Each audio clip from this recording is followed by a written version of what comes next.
Duke Jackson, and we are back here with my favorite show I like to produce with the other brothers here with Brother Gabe and Dr. D, which is the Hall of Game. And this particular segment is targeted towards the African American male community and other brothers that are around. And basically, we talk about a lot of professionalism and entrepreneurship, career switching, going back for professional school, things like that. And so we bring a lot of talented Black men on the panel to discuss it. I'm O'Shea Duke Jackson, but I will let Dr. D and then Brother Gabe introduce themselves as we come into the topic. Go ahead, brother. Hey, this is Dr. Dix coming straight from South Carolina. Back on the Hall of Game, been missing this show, had so many ideas, man. You know, O'Shea been out there, and like in the comments today, man, I got that collard green sandwich and that red Kool-Aid. So, all right. Yeah, you know, just back out here to help everybody out, and I'm glad to be back.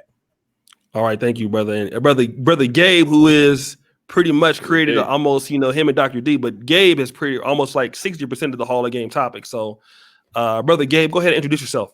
Hey, what's good, everybody? Gabe Bay here on YouTube. Just happy to be here, man. Background and engineering, but now I work as a consultant in cybersecurity. And, also I'm trying to be like Dr. D, man. I'm trying to finish out this master's and eventually go for a PhD in my field and, teach and everything. And, I'm just happy to be here and contribute whatever I can from a professional man's perspective, especially with the effort of really trying to put out positive Black male images. I mean, I'm all about that. So I'm really happy to be here and contribute to the show. So yeah, thanks for having me. All right. And we'll start with you because this is a great topic, right? How coronavirus has changed the work environment for African-American men. What inspired this topic today?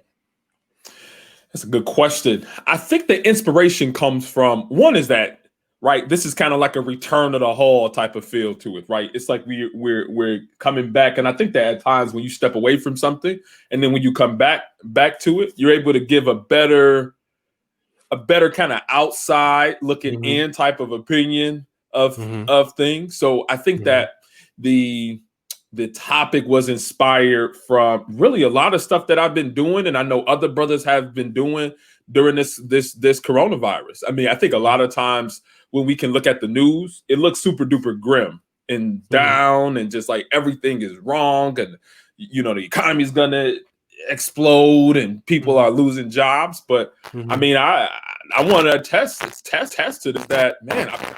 I've been eating, man. Like we've been, like I know myself and a lot of brothers have been eating during this time.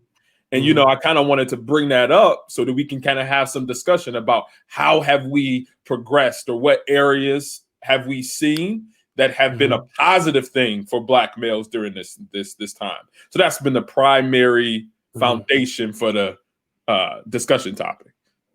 Okay. No. Great points. Dr. D, how do you feel about tonight's topic tonight, brother? You muted, brother. You muted, brother. The white man holding you back, brother. Oh, sorry about that. I feel the same way Gabe feels. Man, the explosion. As y'all know, I'm an adjunct faculty member. I've been an adjunct faculty member part-time for 6 years, and just the teaching jobs online to be an adjunct. The thing is, coronavirus has changed education forever. So you're going to have a lot of brick and mortar schools go to online format. And with all the stuff we have going on in the world right now, being a Black professional male, I was telling them behind on the scenes, when we do Zoom interviews, when I turn on my camera, I can see the folks on the camera like, oh, it's a Black male, a professor. So we got to hire him, and, the thing is, I have been able to grow financially and take on more roles. And there's just so much opportunity. So there's so much training available. And I was telling Gabe and O'Shea, I've been able to lose about 30 pounds. I've been working out since April hard. I hired a personal nutritionist, and she's been helping me out a lot. And I'm telling you, I'm feeling better than I ever have. The last time I saw 230 on the scale was 2007. So Wow. Yeah. Congrats, man. Congrats. And that's another thing, right? It might not even necessarily just be professionally, but it can be health wise, right? Yep. A lot of people are spending a lot more time at home, and you're able to get a consistent regimen. I mean, even from that of working out and health wise. So, I think that's another area that we could maybe have a little bit more discussion, maybe down the line about that, right? How are black men progressing from a health perspective? So congrats, brother. Congrats for sure. Thank you. If any of the black men, go on Indeed.com. I have a computer science background. If you type in computer science and put remote in, the jobs are ridiculous that they're offering. You have jobs now. The thing is, companies are going to get rid of their brick and mortar places, so everybody can work remote. So now you can work for all kinds of companies across the United States and sit at your house. I'm 36 years old. I was 16 years old in the year 2000. And I remember all the bums when I was in high school. I was in the 10th grade laughing about, man, I ain't about to take no books home and none of that stuff. So the guys that prepare for life are really thriving right now. If you have a plan, it is ridiculous. And the thing about the economy, I remember in 2008 when we had the first recession, we just saw profits in 2019 and 20. That's 11 years. It's 2020. But regardless of what economists say, it's going to take 10 to 15 years for the economy to get back on. Easily. So you brothers out there, whatever you doing, all the people that laughed at you. I think before we did the last coronavirus, one of the shows, the coronavirus had just started. We were talking about chicks calling you up now because their job gone.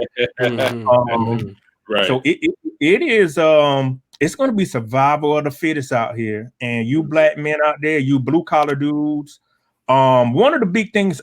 This is a big thing where I live at.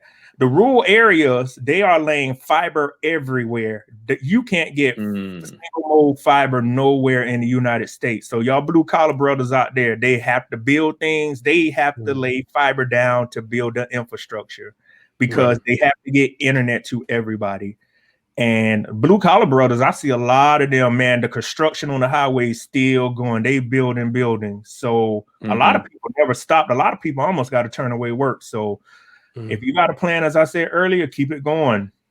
Yeah.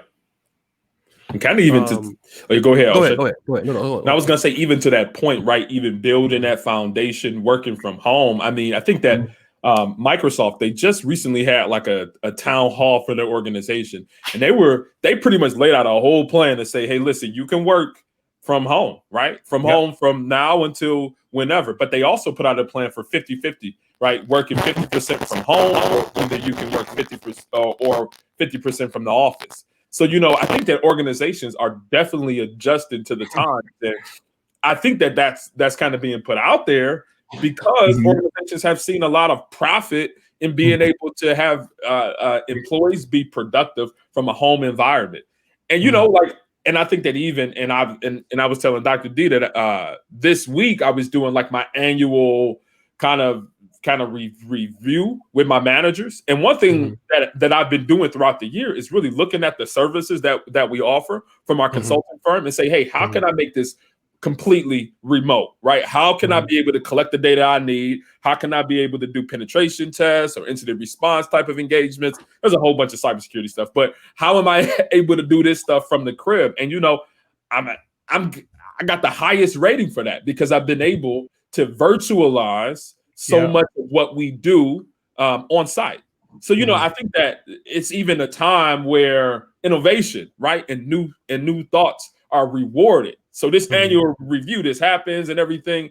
And then as a result, my base salary goes up by a particular percentage. So then you can benefit from it from a financial perspective if you're able to look at what you currently do and just visualize it. So, I think that that's another thing that brothers should definitely pay attention to. Yep. All right. Go ahead. You want to add something to that? And one of the other things I initially talked to O'Shea this is one other thing. If y'all guys, I don't know if I told y'all this, the Pew Research Center, these guys went on ProQuest. They found my dissertation and contacted me and said, we want to reference some of your information in an article. This is no lie. My advisor called me because my dissertation is published. It's on ProQuest. And I talked to the actual guy that wrote the article, and he was saying he was talking about robots are pretty much taking over everything. So if anybody's listening, please, coronavirus has sped up automation. I read an article yesterday about this. This is another factor that is happening. Automation is going to come even faster due to the coronavirus. And there is so much that the world that is going to change right now. We even have people from California and New York, like Gabe was saying, they can work remotely. They are fleeing California and New York and moving to less populated areas. Yes. Awesome. Yeah, that's a big tech. And, y'all brothers, if you got extra money, get I hate to say it, I'm gonna say now, people gonna be losing their houses. People going to be losing their cars. Rental properties are about to go up because people are going to need some place to live. So if you have extra hundreds of thousands of dollars, like Gabe got that Amex card in O'Shea. Whoa. only 100K here is that O'Shea 100K subscriber. That's only 100K here. And in some areas, renting is going to go up because once they release these, I forgot what it's called, a memorandum on mortgages, people are going to lose their houses. Yeah, I'm telling you, interest rates are low. If you're looking to buy something, just hold on 7 or 8 months. You're going to be able to get anything you want with a very low interest rate. Land, I see land for sale everywhere. Yep. Okay. Let me read out these super chats before I forget. Okay. Shout out to Brother King. O'Shea, congrats on 100K subscribers. You earned it, my dude. God bless you, Dr. D and Gabe. PS Black men are perfect. The introspective male, that's a brother coming from South Africa because I tricked off a lot of rands. I had a girlfriend out there in Johannesburg. I did a lot of tricking on that. Shout out to the brother out there. Shout out to the South African brothers. LA Armando 22, thank you for 489. Brother Willie Beeman. Shout out to O'Shea. Love the content, bro. I have a cybersecurity background and I hold a Security Plus and certified ethical hacker. If anyone knows of any remote work, holler at me. Thank you. Brother Novi. 2020 is a great year to invest in yourself. Education, certification, fitness, 100K subs. Congrats. I don't know if I actually got it yet. I don't know. You at $99.99. Oh, okay. Oh, I'm about to get that plaque. Get that plaque. I'm gonna be take it to the girls. You know, I remember a couple of years ago, ABA was trying to stun on you with it. So you know, he'll be all right. You can stun back on. Yeah. And then let me just do this. We have Brother Andre. I want to say some things about this because I think with you brothers, both of you dibble and dabble between self-employment and entrepreneurship. Because I know Gabe's a homeowner. Right. Me and Andre. Hold on, like entrepreneur side. I think Andre has some static in the background. Andre, go ahead and mute yourself real quick. And for me, I'm a person that is in Uganda. So right now, and I dropped some things on my Kingana channel about this, but there are some things I feel like, I mean, my income has grown 200%. Since I've been here, which is it's been so good that I haven't been able to do the hauls anymore because the demand for what we do locally in Uganda has been so great. But I want to talk about a few tips for the black men out there. Number one, who do you know? Now, when the COVID hit, I was already in this kind of business. But the thing is, I have resourceful friends who can figure things out under duress, whether I've met them before or haven't. Andre Hatch is one of them. Gabe A is another. Dr. D is now another. So when things come to a push and, what are you guys doing? A lot of black men just don't have resourceful people around. True. Because under any pandemic or any problem, just like you take a physics class, somebody always is doing well when most people are not. Yeah. The issue is do you know the tips when people are doing bad? Are you going to be okay, right? Another thing prior to that is, do you prepare for bad things to happen? And that's something that we do here, especially me. Like the reason why, I've made over $100,000 in the last 4 months, probably, is because I prepared for this months before, 18 months before, you know? So I prepared on what equipment I would need to go into what I'm doing. Was I a student of the game? I think a lot of people don't prepare for, do I have enough savings? Do I need to have enough friends? Am I in a work environment that will allow me to meet people or allow me to meet strategies, people who are doing very well? That's another thing. The third thing is, as from an entrepreneurial level, in any time or any business, Antoine Wade preaches soft skills. And can you see opportunities in bad times, and can you capitalize on it? Yeah. Every day, every time, you know, there's two things that we think about at the grocery store. You're probably in line next to a murderer or a very rich person. You just don't know which one. All right. But the thing about it is this: the world is so dynamic that if you don't talk to people and figure out things, it goes back to the who do you know piece. You can't get anything. And a lot of times in Uganda, I've been able to push my brand forward, the other startup that I have that's doing very well now, for the fact that I'm able to convince people to collaborate with me. And I offer the dinners, I'll offer upfront compensation. I can get introduced to powerful people who are doing well. For example, we're going to Mbale next week, and we're going to be dealing with the Farm Up YouTube channel in Uganda, who's a guy that's in the agribusiness. He's a medical doctor, but he does very, very good. And COVID, that's another thing. He's still selling out all his chickens and eggs and stuff during COVID-19. People who are doing that in pig farming, people who are doing that in agribusiness. Tomorrow we have a meeting with Hive Collab, who's the co-working space. And that's another thing too, guys. Keep you in contact with your co-working spaces. Join right now, even if you're on Zoom. Join on Zoom. You want to be in contact with the people who are tech startups or who are doing business remotely. That's a very, very huge advantage, because there are a lot of things going on that you can capitalize that you might not know. And being involved in a co-working environment with people that you can just talk to on Zoom calls is very vital for your success. A lot of Black men don't know that.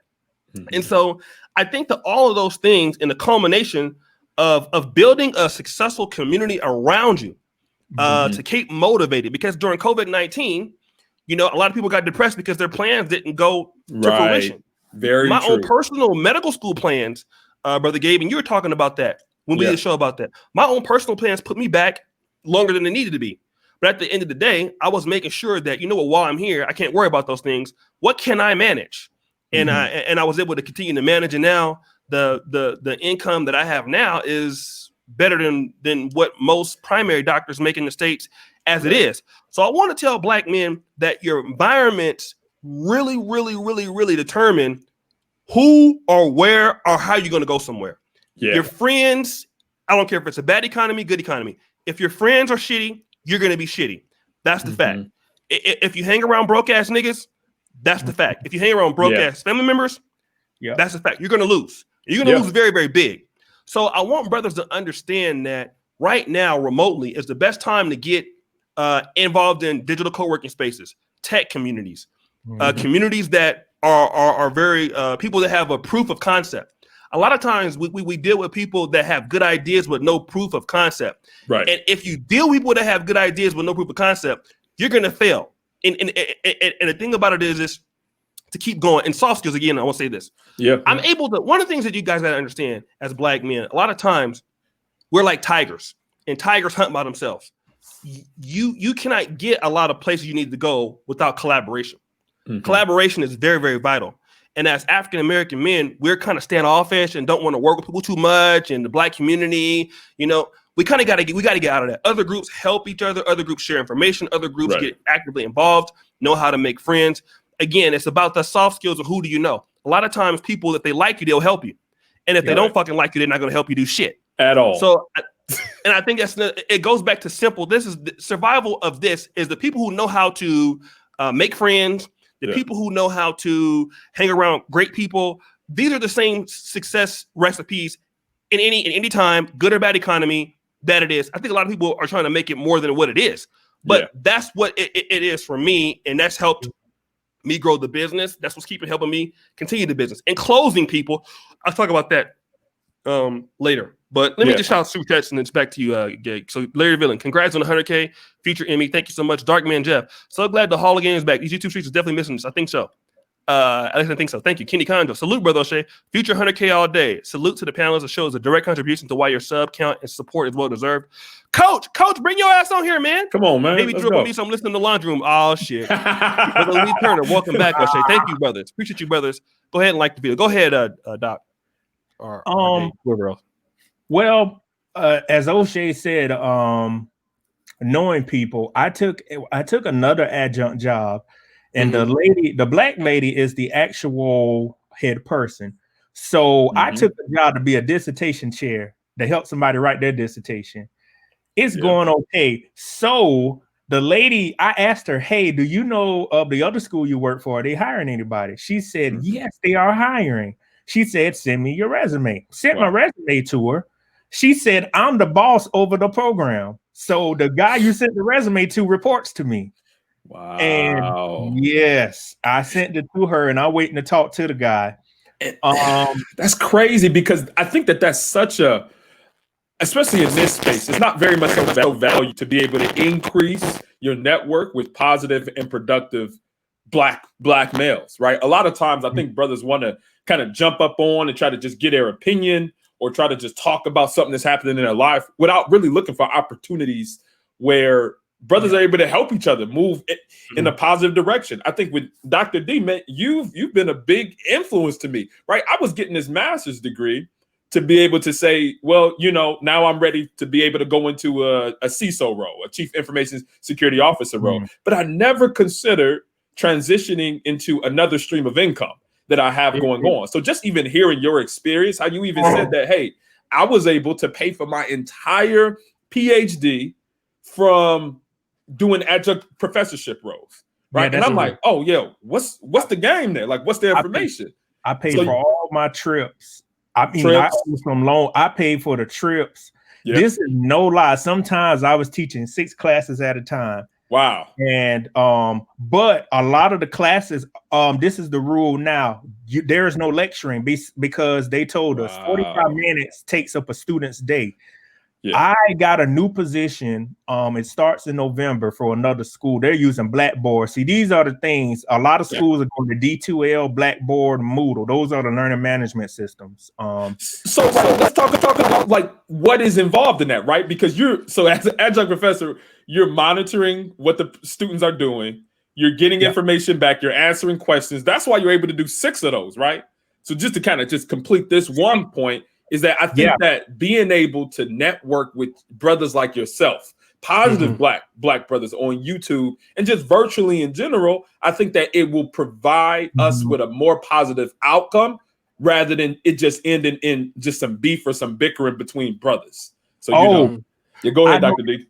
The main school, let me tell you how taking a risk and not going around the corner. Everybody's heard of Kennesaw State University in Georgia. Yeah, in Georgia. Yeah.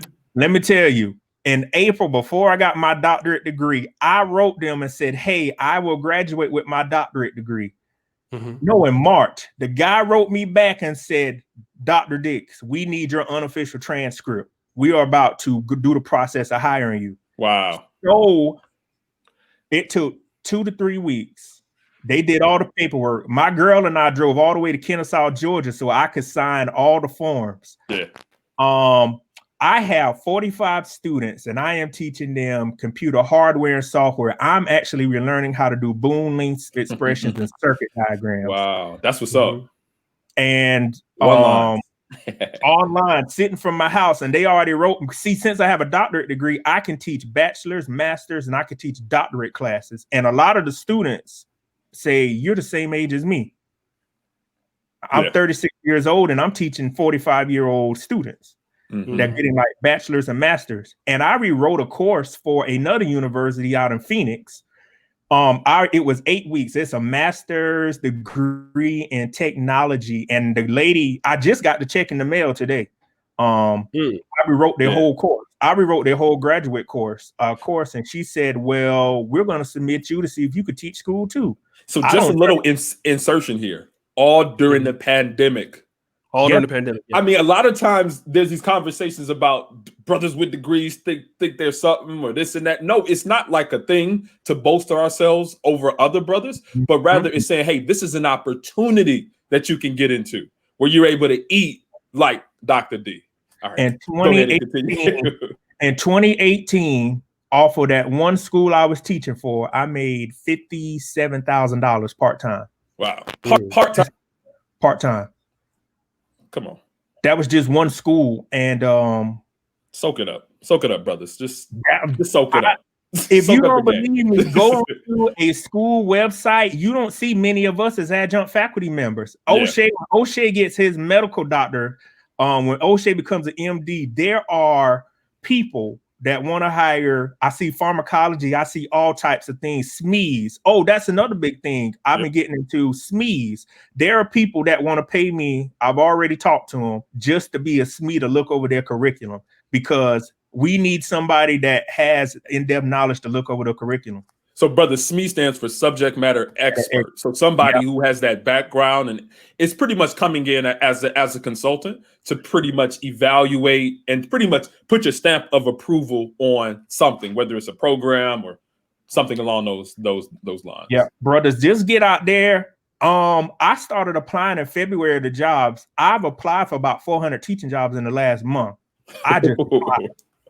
I apply. You need all the streams of income because we don't know what may happen. And then you want to give yourself the ability to do other things. But that's a point. Yeah. I was going to say that's a point. And maybe also you can amplify, right? Is that utilizing your degrees and your capabilities to be able to, I'm sorry, can you hear me? Yeah, Gabe, you got a lot of static or something. Oh, my bad. Let me go ahead and switch over. I think it's me. Is it okay? Is that me? It's gone now. Okay. No, I was saying I think that with these degrees and these additional streams of income, you can transition over into multiple different industries. Like you don't have to be pigeonholed. And I think Antoine made a video today was saying plan your exit strategy. Like you don't have to be focused in on one area, but rather planning and growing and then transition to something else. I mean, the best of us do it. Yeah, go ahead. I'm sorry. And as long as you're online, all you need is a laptop to make money right now. That's all you need. You need a good internet connection and you need a laptop. And I wrote the University of Arizona, Florida. This is what I do, and I apply for any job. I try to go to the dean of online academic. I don't care what their name is. Hey, this is my name, Dr. Dixon. This is what I'm good at doing. Bam. Some of them write back and say, well, we're not looking for anybody, but can you send us your resume?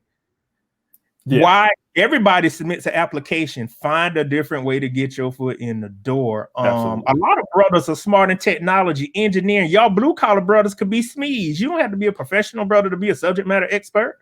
They need people to help them write the curriculum to teach people. Right. How's my audio sounding now? Really, really quickly. I switched it over. You sound better. Okay, cool. Go ahead. So yeah, that was me blabbing. I talked a while, but that's what's been going on.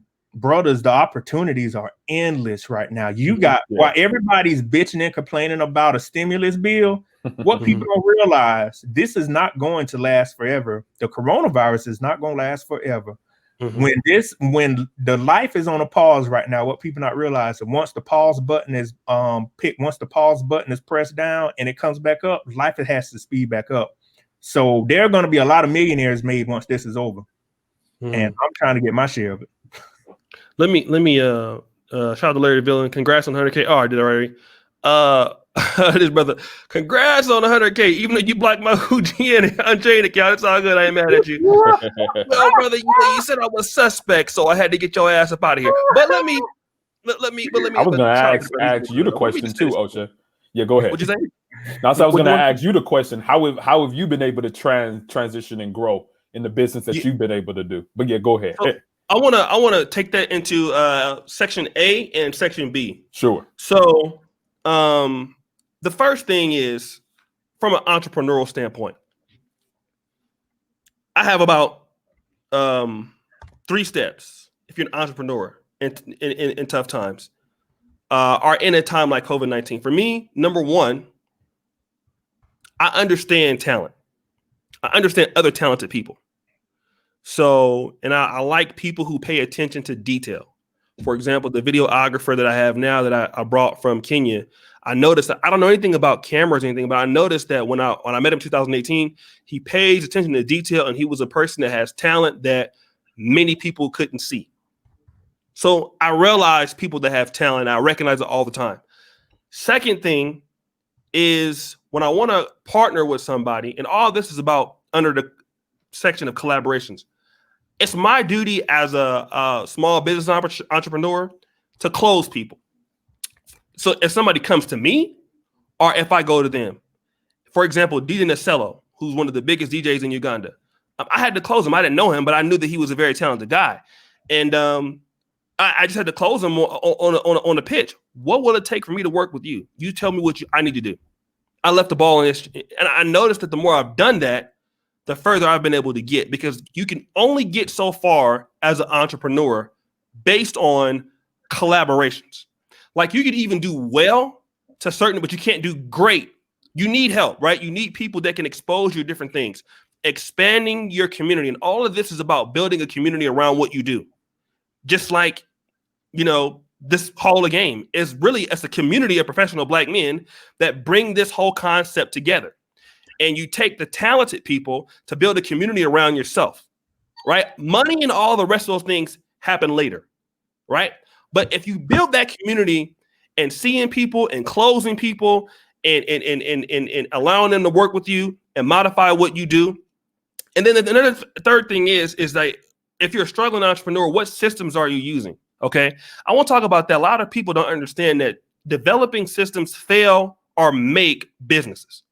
For example, if anybody looks at my output on my celebrity junks, we put out 5 or 6. We could put out 5 or 6 of them a day, right? Like nobody can put out more content than me on Black YouTube.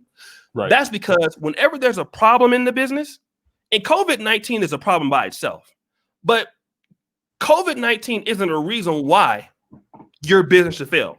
It's your responsibility to solve the problems in the business, okay? And that's one thing I pay attention to. I'm always looking and improving the systems of how I do things. If you guys saw earlier today, I had the O'Shea podcast with Jonita. Jonita was somebody I typically would never use on my channel, but we said, well, you know what? We got these Shure mics now. We got the Rodecaster. Let's expand into something that can take us further on my content in the channel. Mm-hmm. And so I look at creating different systems to make myself more relevant and making myself more of authority in the market. Whatever market that I'm dealing in, I'm always looking to become better or stronger in that. And I can do so by impressing people who, number one, are talented already and showing that my services work. For example, there's a studio here called Face Studio. They promote underground, or they promote rap music all through Uganda. And they saw my Club Kinganda, which is a DJ show that we do every Sunday. Oh yeah, and they saw it. They're like, man, this is great. Like it's organic, and we'd like to, we'd like to work with you because you have a proof of concept. But if I work with them, even if I'm not getting any money, I'm going to get more awareness in what I do. I will get more of an authority figure. So people who have things going, I'm trying to work with them. Mm-hmm. I'm lenient on the terms too, because even if I'm not getting as much as they are, I don't care. As long as I'm gaining something, it's important. And I also want to say, guys, if somebody can help you grow 4 or 5%, take it. One of the things I've done is get brand consultation for what I do. And during a time like this, people might not want to pay for stuff like that. I get it. But if anybody can help you raise your game 2 or 3%, that's fucking huge. Think about a player in the NBA who's shooting 44% from the field. Mm-hmm. And then the next year he's shooting 48% from the field. What is the difference in a contract between a shooting guard that shoots 48% from the field? That's probably like $5 or $10 million in a year. Millions. Or $4 million in a year, right? Absolutely. So the thing about it is, people who help you grow from an outside eye is important, because that compounded over time is much greater. So when I'm trying to grow, because even if I'm doing pretty well right now, I'm not doing as well. I'm always not doing as well as I should be. Mm-hmm. So I'm looking for people who I can collaborate with, who can give me a different opinion about what I can do. And so That's what I'm looking at. And I want to talk about this a little bit different. Black men, develop systems for yourself.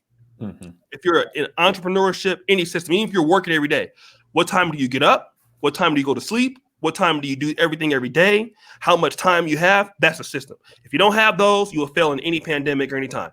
And then also another thing is too, collaborations is a must. Black men have to start understanding that other Black men have a lot of talent. You need to convince them to work with you. And then you need to go ahead and develop a system around what you guys do and continue to get experience with developing people around you as a community. Everybody does this in every other race. And I found out, to my gratification, it's helped me tremendously. The communities that I have developed amongst myself in the last nine months have insulated me more so against poverty, insulated me more against failure. Because the thing about it is, white folks don't teach you that in college, right? The colleges that we go to, white people are never going to tell you that, after your degree, the best thing you can do is build communities around yourself that are in the same thing that will help you get further. Nobody will teach you that shit. Billionaires know this, millionaires know this, but Black folks don't know this. So you get the degree from school and shit, and you don't have any community that help you out with that. That's the thing that Black men are missing. You have to build communities around who you know, what you know, and how to go forward. And that community is something that's endless. The best entrepreneurs have Rolodexes of people they can call, and they have proven themselves to those people. And proving yourself to people that can help you is immense. That's the sky. If you can impress powerful people, do it for free. Yeah. If you can do something for free for somebody that's great, do it. Do it to get your name out there. Especially if you're an entrepreneur, fuck the money right now. Do things that help you get further and so that people can recommend you. When you're an entrepreneur, that's how you should think. Everything is about network and building a community around everything you do. So when things like this happen, you have people that can tell you, hey, here's something that's going on. Here's what's going on. Because people don't give inside information all the time. They're going to give it to you on YouTube. People that give inside information are going to give inside people they fuck with. And a lot of Black men have education, they have skill sets, but they don't have the community of people around them, so they can't get by. White folks got this a lot of times. Jews who got this, Asians got this. So I think that as Black men, we need to really leverage and spend more time with greeting each other, saying hello to their brothers, working with each other, and trying to find out what brothers know so that we can be more insulated as other groups are. So that's what I figured out. Let me give you something that I was able to get from this space, which has trickled and really transitioned into something that's almost another stream of income here. And it didn't have initial financial implications to it, but it's now starting to become that. And it was just starting a podcast. O'Shea used to always encourage me, start a YouTube channel, start a podcast. And I haven't been super duper active, but when I put something out, it's something that's very valuable to the community, right? I made a podcast called ICS with Gabe, right? And it was something that you super duper were encouraging me to do. Put that out there. It's on YouTube. It's on Apple Podcasts, and it's on SoundCloud. That transitioned into me applying for a speaking role for a cybersecurity conference. I was able to kind of rub shoulders, and this was right before COVID. I went to a conference, speaking at a conference in March. That transitioned into me in some way. I don't know how I did, but I impressed the chair of the whole conference. That chair reached out to me again because I had such a high rating for my speaking engagement. That chair reached out to me to be able to be a guest speaker at another conference. And then that's transitioned into another conference. And then now other people within my industry, leaders, are literally like hitting me up on LinkedIn and hitting me up through Twitter and all these other platforms to be able to really get my opinion and get me to be involved in what they have going on. So I would say that small little bit of just starting a podcast, putting information out there, really, and that has developed into a network of individuals who see me as somebody who is reputable in my field. Even my last podcast, the fourth one, and that was the one I did a little while ago, it's the episode 4. I was an ex-Israeli military commander in cybersecurity. He reached out to me because he wanted for me to interview him. And that's just super duper big in the field that I'm in. And not only that has been able to transition into me being able to say, hey, place of employment, I'm valuable, right? Pay me to keep me there, right? Pay me to keep me here, and make sure that you do or are doing everything to keep me within your organization. And that all started from encouragement from a podcast from you, O'Shea. So, I would say that it's extremely important to be able to reach out to individuals, just amplifying your point, of people who are able to give you game and people who are doing things that are positive and moving you in a positive direction. Go ahead, Doc. And shout out to my boy, Dr. Andow, my favorite doctor. I have a lot of them. Y'all know I got rich niggas on my we got some rich niggas over here. So shout out to Dr. Andow, a brother that is in the state of New York doing some great things on emergency wards. I appreciate you. Thank you for your service, Doc. I have a very great respect for doctors. Hint, hint. But go ahead, brother, Dr. D. One of the things, my past, it caught up with me, but it was a good thing. The other day, I was working from home. This was the time I was just sending out. A lady called me, said, I have your resume from 2015. Yes. A government contractor. Oh, and she said, we're looking for people. I live close to Fort Gordon, Georgia. Anybody that's in the military, that's home of the signal towers for the U.S. military. Yeah. And she said, I have your resume. I said, 2015. She said, you sent me your resume back 5 years ago. She said, are you currently looking for a job? I said, no, but she said, I just got a contract and they need a instructor. I said, let me see what this lady talking about. She said, I just got the contract at Fort Gordon. I said, well, I'm currently employed and blah, blah, blah. And I told the lady, this is no lie. I said, I need $120,000. She said, we can work with that. Just to do an instructing job, right? The instructor for cybersecurity at Fort Gordon, but you got to have a secret clearance. Wow, that's what's up. And I sent her my resume. She emailed me today and said, I have a software engineering job at Fort Gordon. What are you thinking about that? And I post stuff on my LinkedIn page, but it's sad. I'm trying to build my network to where I can say, hey, brothers, people are contacting me about opportunities in the tech field. Take it, go for it. Even if you don't get it, like O'Shea was saying, build a network because people remember stuff. Even at work, I volunteered to do like the United Way, and they gave me a spot award for going above and beyond the call for helping get contributions up. And one of the things I did, I wrote the CEO an email. I wrote him like 7 paragraphs and told him, hey, pretty much if we don't advance out here at this government facility, we are going to be left behind. He wrote back about 2 weeks later. He said, thank you for the email. We're aware of it. And he said, I know we need to do better things. So I see him in the hallway now. He says, hey, Patrick, I'm going to go ahead and say that's my first name. Hey, Patrick, how you doing? Because we have government badges on. We'll be in the bathroom. Hey, how you doing?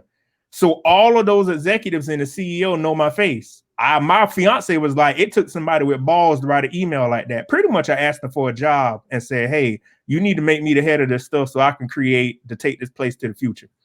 I mean, that's the kind of risk you have to take. And brothers don't realize in this, how we are living and how things are going, there's only going to be so many jobs. There are a lot of industries are not coming back. You had the airline corporations ask for $25 billion more dollars. Wow. Yes, they got $25 billion in March, and Trump said, they were like, well, we need $25 billion more. The airline executive said, well, we need $25 billion more. I'm like, y'all already got people laid off. $25 billion for what? So the airline industry is going to be hard for them to recover. A lot of mom and pop places are closing down. There's just so much stuff. And see, O'Shea made a good point. I was already teaching online for the past 4 years. A lot of the schools I teach for were already online. And the things is, they already were ahead of the curve. So black men, you got to have the vision now to see ahead. Black men, we have so much talent. There's so much opportunity. I told my fiance, I said, it's so sad. There's nobody I can recommend for these jobs people send me to. I'm trying to get the word out because they come to me all the time and they're government jobs. I sent Gabe A one about a nuclear engineer at the Department of Energy, but he told me everybody was pretty tied up. Everybody tied up because of COVID. It was so much happening that everybody were pretty much like first responders for their organization, so they couldn't. Nobody was leaving. Nobody was leaving nowhere. And where I work at, $125,000 where I live at, you could live like a king. They got jobs now where I work at starting at $140,000 for the government, and attrition is killing them. There are a lot of people that look like me that are not in high-ranking positions. So wherever I see there's not black men, I go towards it. If there's a board I could get on, I'll put myself out there just to say, hey, there's a black man right here. No, you can't say, you can't say there's no black man here. I'm here, and I'm gonna speak up for us. I do that to the best of my ability. Whenever I can get into anything and say black men are here, y'all not gonna talk that shit and say black men are lazy. Nah, I'm right here. I represent for 5,000 of us. Like O'Shea say, even though we may not like y'all half the damn time, I'm gonna stand up here. I'm gonna stand up. Take a break from these niggas for a few months. These live streams. But it's opportunity out there, brothers. Get on Indeed.com, put in cybersecurity, put in technology, put in computer science. Yep. I am telling you, there are, and put remote location, put remote. One of the things I never did, I never filled out the applications. I did apply now. And send your resume. I told one lady I was trying to help. I said, if you apply for 10 jobs a day in a week, that's 50 jobs. That's all you got to do. In a month, 50 times 30, 50 times, hold up, man. 50 times 4 is 200. If you do 200, I said, that's 200 jobs in a month. You're going to get it. Yes, eventually. Sorry, y'all, about the math. No, it's but it's very doable. Like, you can definitely do that. It's nothing. You got your resume prepared. You can copy and paste a whole bunch of information. It's easy. Yep. Easy. Put Indeed on your cell phone and apply away. Go on LinkedIn, like Gabe said. LinkedIn is big. You could get a job off of LinkedIn. There are people I saw posting about another job at Fort Gordon. There is jobs out there. So people, black men, had to burp. Just get out there and just take a risk. Right now, they need people. Yeah. Yeah. Let me also say this too. What also saved me a little bit more in the growth is people like when I started coming to Africa in 2017, it gave me an extreme advantage over a lot of people in the content space by a long shot. And I didn't notice it by then. But when COVID-19 hit and I was already here, I was already having connections here, it gave me a duality that a lot of brothers don't have. And I think that here's the situation for black men that are African American. And I think that a lot of the brothers that are from the Caribbean or from Africa, they have an immense advantage over us because they come to America or to the UK and then they understand our system, how things work. And then they have connections back in Africa or someplace else to how things work. True. So when COVID-19 hits, and maybe you're affected a lot in America, some people might not be hit that hard because they're in a whole different community outside of just the African American community. What that has showed me is that being the more international that you can be, the better it is. And that's because that showed me that, like, the fact that I have been establishing a relationship in the Pan-African community in Africa, if I wasn't coming here, I would still be doing okay, but I definitely wouldn't be doing as good as I'm doing now. But because I had already been here 8 times, it exposed me to some things I can get into that other people cannot. And I think that for African American men, and people may not like my suggestion, but my suggestion to you is, do you have some sort of international plan, and does it include the continent of Africa? And if you probably want to consider picking a country on the continent and visiting and trying to scale your way to give yourself more opportunity to expand what you can do on the continent of Africa. Because me coming here has been more than its weight in gold. And the more people that you know, remember, the more connected that you're in, and the more communities that you're a part of, especially when you become a part of the international community. If you become a part of the Pan-African community, and it's not what you got to be hotep and this and that. It's a lot of people that are in the business spaces, that are in the startup spaces, they're in the agribusiness spaces, that are in all that stuff. Businesses you have talented entrepreneurs here on the continent of Africa. And a lot of times your skill sets that you have in America are even amplified over here, depending on who the person is. And you can move real quick if you get introduced to the right people. For example, anybody, you may never heard this, but Black Market Records.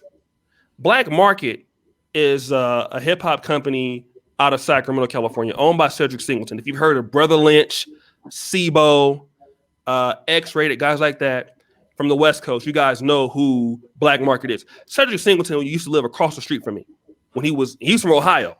So I found out that, these guys in Africa were talking about, yeah, man, Black Market Records is in Nairobi, and you guys like Black Market, like Cedric Singleton. So I said, ask Cedric Singleton, did he used to live on such and such street? And once I said that, the dude called me. And you know what? Cedric rebranded his skill set from being the biggest hip hop company ever in history of Sacramento to being one of the best companies in Kenya and in Uganda right now. They've put out 124 music videos since COVID-19. I'm meeting them tomorrow, right? And that allowed me another opportunity to link up with a very talented African-American that's here on the continent of Africa. That small world, right? He lives across the street from me. So I want brothers to understand that a lot of blacks are giving ourselves more opportunities, not only with the African-American community. And I want brothers to understand this. We got to stop having negative conceptions of each other. African-American people are very talented, and you can do a lot with them. But then the African community globally, keep it taking. You want to come on? Give yourself an opportunity to go do things on the continent. I'm telling you, a lot of brothers are missing the opportunity. You want to get involved with the diaspora and people. Let's say for the Uganda diaspora. The Ugandan diaspora is huge, but the Nigerian diaspora is huge. The Caribbean diaspora is huge. Give yourself the opportunity to meet people and do business with them too, and your skill set can help fulfill other people. It's not just an American thing. This is an international thing. And a lot of things that brothers don't understand is Africa is the one continent that's going to let you rock. They'll let you rock. I don't know about the DR. I don't know about Brazil. The continent, if you're good, they'll let you rock. And I think a lot of black men need to look at, you know what? I need to get involved with some of the people in other communities that are black and give myself more of an opportunity. Because it's so much money going through the Nigerian community. It's so much money going through the Ghanaian community. And you will have no access to that because you don't talk to them. If you don't talk to them, they ain't gonna know. But you should be surprised that if you're a person, you can merge the African-American community with the Nigerian community or the Black British community. Whoa, now you have a platform that can support everybody. Right. You're just increasing your opportunities. So just don't look at it from just what's going on in America. Give yourself to be an international player and give yourself more autonomy. The more connections you have, the more autonomy you'll have. And as African-Americans, we're the only group that's like, you know what, I ain't worried about doing. Nobody else thinks like that.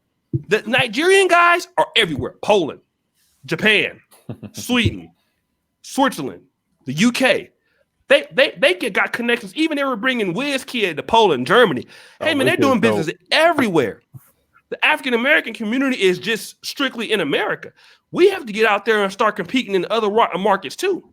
So we have to get off our ass and start, Tanzania, the Gambia, let me see what's rocking out here. And when you get with people that's already there and doing things, you're like, damn, I didn't even know I could do this.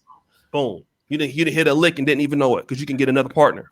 So the question becomes, how does a lot of this start, right? Does it start from like a Google search where you're looking for people who are leaders in particular industries that you're interested in and you try to find numbers? Like, how do you do this remotely? How do you connect with the decision makers remotely during this type of time? You mean on the continent? On the continent, internationally, or just anywhere? How have you been able to do that? Has it started from you connecting with one group or one individual of power, and they put you in contact with some other people? Is that what's happened, or? That's that's how it's been happening for me because I'm actually on the ground. But what I would suggest, if you're a person that's not on the ground and you're looking at a country, whether it's Nigeria or Ghana, first thing I would say is the co-working space thing is good, right? But then also for me is contact embassies. Embassies are a great place. For example, the Nigerian, we did a Nigerian Independence Day party in 2018. We got hooked up with the embassy. My boy knew somebody in the embassy, and I started to see that the embassies are the hubs of where the communities are. And people who work at the embassy they're typically successful in their home country. So they're the people that if you're African American and you want to say, you know what, I'm trying to get in contact with what is a Nigerian community doing in LA? Can you connect me to certain people? They'll do it. You know, that's a good thing too. And Africans, in comparisons to African Americans, we're both people that like to meet in person, but obviously, they're more face to face in things. So, for example, if you're a person that wants to get in contact, go hit up the embassy, ask people, right? And slowly but surely, you get introduced to certain people. You get introduced. It took me 2 years to build up my contact list, but co-working spaces are great. You get to see people that are doing things there. You can do that. You can then also contact embassies. But the best thing to do is, I would say, get ready to take a trip when the COVID-19 thing's out. Don't let COVID scare you out, right? A lot of brothers need to decide on being an international player and do that, because at the end of the day, autonomy is what we all should be looking for at the end of the day. And I felt that my advantage has been that me coming to Africa is what has, given me a lot of growth that I could never have. So guys, look at business as look at business or employment opportunities or whatever you can do as an international thing. Put yourself in a position where people know about you. They can use what you're doing. I think a lot of black men just limit ourselves to the United States, but other groups are not doing it. The Chinese don't do that. The Lebanese don't do that. Okay. Everybody else is leveraging whatever they do everywhere else. Anybody else? Oh, what's up, Dieter, bro? What's up, brother? How you doing, man? What's up? Hey, how's it going, man? Hey. How has COVID-19 impacted the healthcare business, brother? Greatly, man. There's a variety of ways that it has affected. I mean, what we see now, as far as I'm going to talk initially in regards to the healthcare industry, particularly in hospitals. And Houston, we have one of the best medical areas in the world, with a medical center in Houston. A lot of these hospitals are stressed when it comes to being filled, and as far as them having supplies and so forth, medical supplies and so forth, the machines that are used, the medical machines and so on. There's a lot of overworked nurses and other paraprofessionals and other assistive medical professionals. In my practice itself, in regards in the realm of mental health, I've been providing a lot of services to stressed out healthcare workers who are overworked, they're stressed out. Some people are not able to take vacations and so forth. They're working more extended hours. As far as taking time off and so forth, they're very limited in that respect. And many of, particularly doctors, and so on, other nurses, other healthcare professional, medical records, and so on, they have definitely been overworked than usual. The population of that particular population, what I've seen is inexperienced healthcare workers, particularly those that are initially out of medical school or initially out of nursing school, so forth.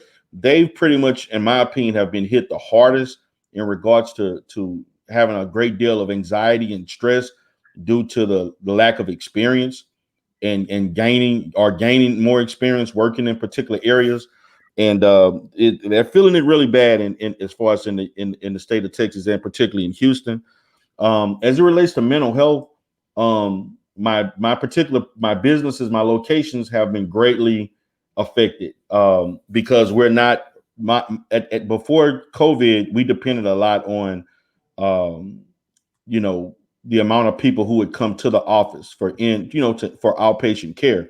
meaning that they were coming into the office, they set appointments, and they saw us face to face. Well, due to COVID, that has been greatly reduced for my company itself and a lot of other companies that relied on face to face by at least 75%. So, and to basically alter that, well, we found that they have basically reduced and relaxed a lot of the rules on providing mental health services online, or what we call telemedicine, or through other third-party platforms. And so I have gotten an increase in regards to providing online therapy or telemedicine as opposed to being face to face. So that's one of the strategies in combating that level of service. And so it greatly has, there are people, what I'm saying is that there's an influx of people who probably never before wouldn't have considered therapy. They're more in line to, or more comfortable with wanting to get therapy, but we're not getting that day-to-day in office patient flow as before. One particular, I know my location that I have located in Dallas. I'm actually not doing any face-to-face services at all. Everything is pretty much online. And that was a location that we were doing at least, I would say anywhere between 40 to 60 clients that were coming a week. And so I'm going to say about 40% of those clients are now doing therapy online. And then we're getting other clients coming in from other areas. Also within the scale of my practice and my programs that I have, I'm providing more national services, meaning that I have clients now from California. I have clients in Chicago. I have clients on the East Coast and in other states outside of the state of Texas that are eligible to receive those services through their employment assistance programs, or if they found me on the internet, or even I've even had clients that see me advertise on YouTube, and they have sought the services of my company and so forth. So it has definitely had I've taken a substantial hit. And what I've had to do is I had to reduce staff, unfortunately, to combat that. And I had to basically watch my liabilities in regards to the outflow and, as far as my payroll, my payroll which is bi-weekly. So I have to be a little bit more conservative in how I operate as opposed to pre-COVID. So I know for a lot of health organizations, especially in therapy and those type of psychological services, I know of people who have applied for that PPP loan. Has that been something that has been advantageous to you during this? Yes, it has. It has. Absolutely. Okay. Yes, I actually received one, and so on. And they say black folk don't apply for the PPP loan. What you mean? What you mean? No, and they say black folk didn't apply for the PPP loan. You applied and got it. I basically received it. That's why I didn't understand why so many people complained about not getting it. Right. So, but and it was not a tedious process at all. From my understanding, it was basically, if you keep great financial records, if you're organized, you keep great financial records, or just say you're just keeping the records that you're supposed to keep anyway, to do your taxes, your quarterly taxes, payroll, and so forth. All of that stuff should be, I mean, if you just QuickBooks alone could have taken care of all of that. I mean, I'm sorry, but that's basically all it really took. So for those who complain, what I'm probably thinking, there are people who own businesses that probably don't have the proper paperwork, meaning they're operating a hustle, not necessarily a business. They don't have an EIN number. They don't have a state license, a state like a corporation license as far as operating their business as a LLC, LLC, or S corp or whatever else. They're just basically a sole proprietorship using their social security number. And they're not, and to me, when you have people who are if you're making my position is this: if you're, I would not tell anybody, encourage anybody to operate long term as a sole proprietorship, particularly if your business is making over 6 figures, if it's gross in that amount. Now, if you're doing something where it's a little hustle, you're making 30, 40 grand or something like that a year, and you have a lot of, you can use a lot of write-offs and so forth, but you're not necessarily interacting with a great deal of people on mass scale. Okay, you can maybe get away with that. But if you're doing over 6 figures as gross, I'm looking at gross income, and you're advertising and so forth. I mean, you have to protect yourself. So, and to me, that's the first sign. If you don't have the fundamental things that are necessary, it's obvious to me you're not going to have the financial acumen or the financial records that are appropriate for a loan like this. And if you can go to if you read the CARE Act, and if you can go on the website, if you look at, there's a variety, there's actually like 5 or 6 other different type of loans that you can also apply for that's associated with the CARE Act. They're not that difficult. They're just asking for basic financial records that show a reduction in payroll, and they show a reduction in income.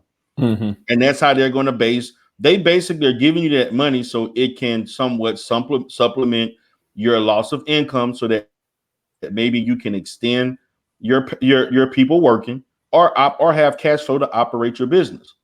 Right. And if you spend 70%, you don't have to pay it back.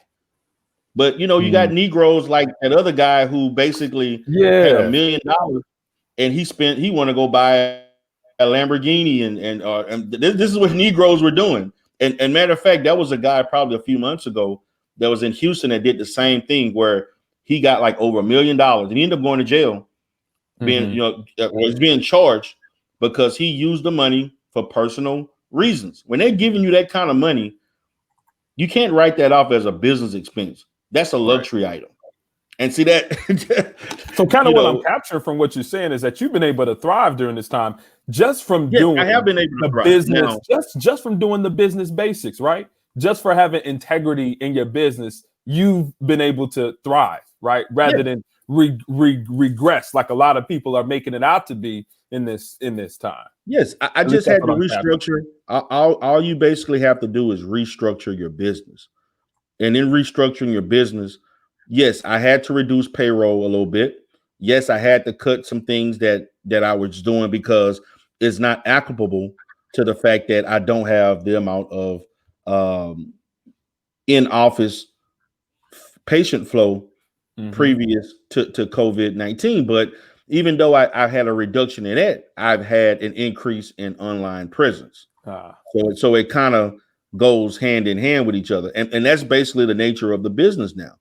Now I have some other contracts and other opportunities that have come my way that I'm actually working on that's going to benefit the business long term.